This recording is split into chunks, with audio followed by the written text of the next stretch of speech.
The man only wanted to hide from the rain, but in the middle of a trash pile, he spotted a body. When he got closer, he realized it was a little girl. She was just sitting there, silent and alone. John tried to walk away, but after looking at her small, expressionless face, he couldn't leave her behind. He lifted her onto his back and carried her out of the alley. On the way home, they stopped by a repair shop. That's when John learned the truth. The girl was actually a robot. The mechanic tried working on her for a long time, but her model was too old, and replacement parts didn't exist anymore. In the end, all he could give John were a few defective stickers. That night, she was abandoned among broken appliances, labeled as junk, marked scrapped. Then the clouds parted, and Alice's mechanical heart refused to shut down. She rebooted. She opened the door and stepped outside, seeing the world as if for the very first time. When John woke up the next morning, he came downstairs and found Alice cooking breakfast. She told him to wait a moment, and soon placed 2 plates of omuris on the table. Alice didn't remember her name. She didn't remember her owner either. One day, she opened a door and found a room full of instruments. Alice asked John to sing something. John paused, closed the guitar case, and suggested they go for a walk instead. On the street, Alice sang completely off-key, greeted frog statues, and waved at everything that looked remotely alive. John stayed a few steps behind, too shy to join her.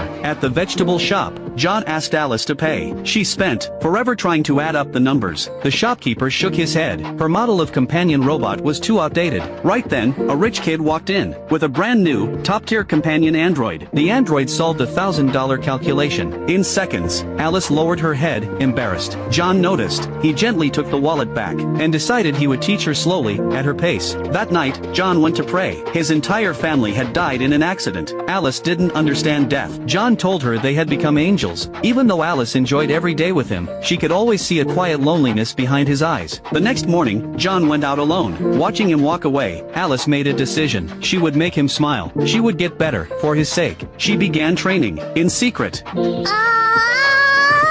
One day, she had a dream. She dreamt of the moment she was thrown away, how she wished someone had waited for her, but she couldn't speak back then. Her gears had already stopped turning. Alice woke up in a panic. Later, they watched TV together. The ocean season was ending soon. Alice had never seen the sea. John promised to take her next year, but then, Alice collapsed. Even the repair technicians couldn't fix her. When John read her diary, he saw her biggest wish, to see the ocean, just once. So John didn't wait. He carried Alice and left immediately. He had to get her there in time. At the beach, Alice sang a song.